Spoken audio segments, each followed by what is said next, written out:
মাসি তোলার পুজো শেষ হওয়ার পরে, যজ্ঞ হয়ে যাওয়ার পরে আমরা কুলো ভাসাতে সকলে চলে এসেছি।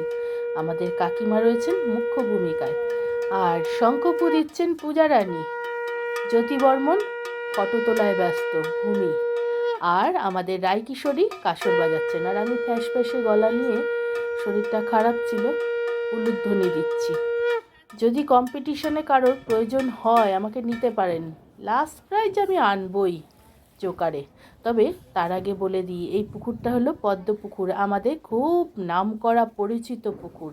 এই পুকুরের জল নিয়েই আমাদের পুজো, যে কোনো সুমঙ্গল কাজকর্ম এটাতে হয়, পুজো, বিয়ে, অন্নপ্রাশন সব এই পুকুরের জল নিয়ে। আগে তো লোকের সমাগম থাকতো, এখন এই চারিদিকে ফ্ল্যাট হয়ে গেছে, কেউ আর অতটা পুকুরে আসে না।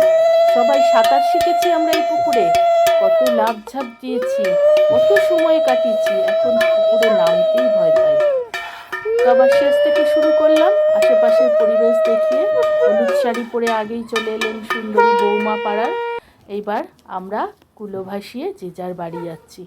যেতে যেতে একটু মজা তো করেই নিলাম, খুব ভালো লাগে পুজোর এই একটা দিন পাড়ার সবাই একসাথে হই, অনেক গল্প আড্ডা মজা, তাই না? সকলেই ভালো থেকো, মাসি তোলা সকলের মঙ্গল করুন, টাটা।